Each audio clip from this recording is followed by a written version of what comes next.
10 KG মাংস আনলাম অথচ আমার পাতের মাংস কইরি মা, শুধু ডাল ডিম কেন? তুমি তো জানোই মাংস আমার কত প্রিয়।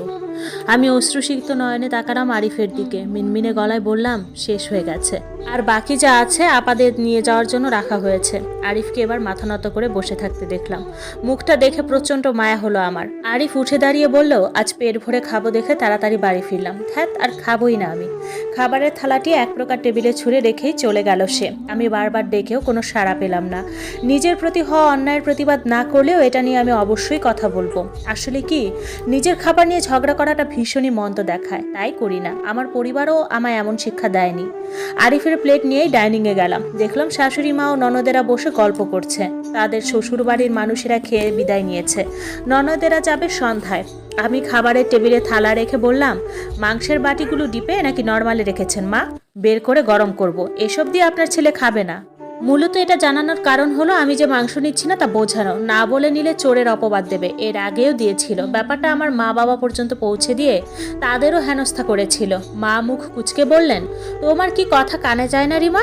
মাংস রেখেছি মাত্র কেজি 3 বাটিতে, আমার 3 মেয়ের জন্য। এই তো সামান্য, এখান থেকে আবার তুমি নিলে ওরা খাবে কি? আমি চটপট বললাম, টাকা আপনার ছেলের, মাংস এনেছে সে নিজে, আর তার ভাগ্যে 2 টুকরো পড়বে না, এটা কোনো কথা? শুরু হলো শাশুড়ি মার বিলাপ। কেঁদে কেটে বললেন, ছেলেকে কি খাইয়ে জন্ম দেয়নি আমি? সামান্য মাংস নিয়ে আমার মেয়েদের সঙ্গে হিংসা করে? আমার এই ঘর বাড়ির সব তো ছেলেই পাবে, মেয়েরা কি পাবে? পরের বারে গিয়েছে মেয়ে 3টে, খুব বেশি কি আসে? আমি সাথে সাথেই জবাব দিলাম, তাও সপ্তাহে 2 দিন করে তো আসেই মা। বড় ননদ জ্বলে উঠে বলল, হ্যাঁ আমরা আসি, খাই, সেটাই তোমার সহ্য হয় না। আসলে মাংস আরিফ নয়, খাবে হলে তুমি। নিজের নাম বলতে না পেরে আরিফের উপর চাপাচ্ছ।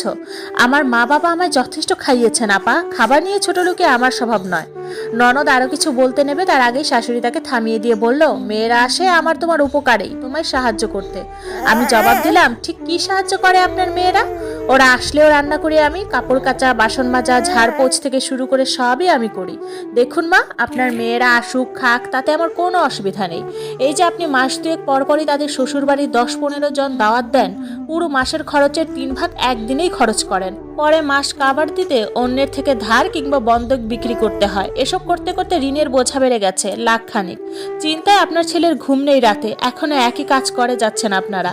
মানুষ খাওয়ায় স্বাভাবিক, কিন্তু এতটা উজাড় করে দেয় না। আত্মীয় স্বজন আসবে আসুক, সবার শ্বশুর বাড়ি থেকে একদিনই ডেকে এনে খাওয়ানোটা খুব বেশি হয়ে যায় না? মাস 6 পরপর হলে তাও মানায়। আপনি দেখে 2 মাস না যেতেই সবাইকে দাওয়াত দিয়ে এনে খাওয়ান। রিজিকের ব্যাপারে কথা বলতে নেই, কিন্তু এভাবে আপনার সংসার ধ্বংস হচ্ছে। আমার সন্তান পেটে, সেজন্যও কিছু সেভিংস তো করতে হবে। কিন্তু এভাবে চলতে থাকলে সম্ভব কি করে? এইভাবে কি সংসার চলে? আমার কথা শেষ হতেই ছোট ননদ নেকা কান্না কেঁদে বললেন, 2 দিন হলো আমার বিয়ে হয়নি, তুমি আমায় খাওয়ার খোটা দিচ্ছ? খেয়েছি আমার ভাইয়ের টাকায়, তোমার টাকা বা তোমার বাপের টাকা তো না। থাকলাম না এ বাড়িতে, খেলাম না এ বাড়িতে, চলে যাব আমি। এ বাড়ির খাবার খাওয়ার থেকে বিষ খাওয়া অনেক ভালো। তোমার মতো ভাবি কারো না জুটুক, তোমায় আমি অভিশাপ দিচ্ছি, জীবনেও তোমার ভালো হবে না। আমার খাওয়ার খোটা দিলে না তুমি।